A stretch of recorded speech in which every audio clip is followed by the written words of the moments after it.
नमस्कार, आप देख रहे हैं जगत क्रांति टीवी और मैं हूं आपके साथ ज्योतिका। आइए रुक करते हैं खबर की ओर। बेल्जियम में भगोड़े मेहुल चोकसी की गिरफ्तारी पर कांग्रेस नेता टीएस सिंहदेव ने कहा, जिन्होंने भारत में अपराध किया है और विदेश में संरक्षण मिल रहा हो, उन्हें भारत प्रत्यर्पित किया जाना चाहिए। बिहार विधानसभा चुनाव पर उन्होंने कहा, इंडिया गठबंधन वहां चुनाव लड़ेगा तो सभी कार्यक्रम और योजनाएं साझा होने चाहिए। हमने महाराष्ट्र, झारखंड में साझा घोषणा पत्र जारी किया। सीट बंटवारे पर भी चर्चा होगी। आना ही चाहिए।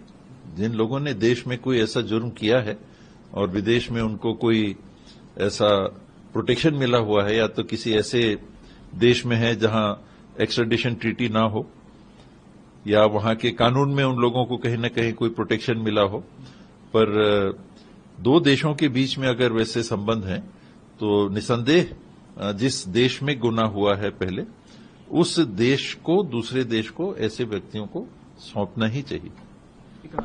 कल बिहार की मीटिंग है सर के अंदर अलायंस पार्टनर के भी लोग आपके साथ शामिल होंगे इसमें। बिहार में क्योंकि चुनाव है, बार बार ये सवाल उठते रहे हैं कि सीएम चेहरा कौन होगा, आरजेडी से होगा, कांग्रेस से होगा। आप क्योंकि बड़े नेता हैं सर, आप बिहार के चुनाव पर आपकी क्या प्रतिक्रिया, और कल की मीटिंग के बाद आपको लगता है कि जो अमूमन एक बयानबाजी होती है अलायंस सीट शेयरिंग को लेकर कि कांग्रेस को कम मिला, ज्यादा मिला, वो चीज नहीं होगी और पिक्चर एकदम क्लियर निकल के आएगी? निकल के आनी चाहिए। जब 7 चुनाव लड़ रहे हैं, 7 इंडिया अलायंस वहां पर चुनाव में भाग लेगी, तो सारी योजनाएं, सारे कार्यक्रम साझा बनने चाहिए।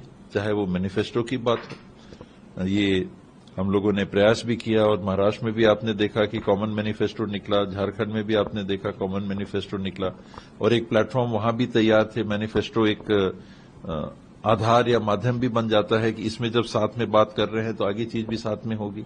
मतदाताओं के पास भी ये संदेश जाता है कि नहीं, 4 पार्टियां हैं तो 4 मैनिफेस्टो नहीं भाई, कॉमन मैनिफेस्टो रहेगा।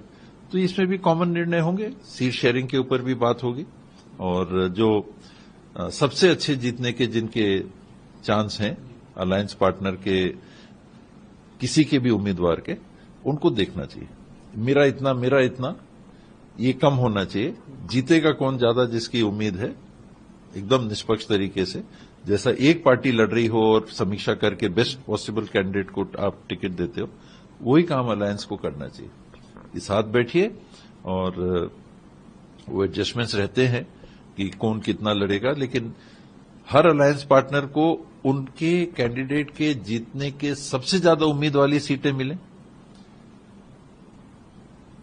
ये नहीं कि संख्या बैठ के सभी को जानकारी है, सभी सर्वे करा रहे हैं, सभी के पास फीडबैक है, तो सबसे अच्छे चांस जिस सीट में, जिस अलायंस पार्टनर के उम्मीदवार के हैं, उनको मिलना चाहिए। फिर संख्या। इस खबर में बस इतना ही। बने रहिए जगत क्रांति टीवी के साथ।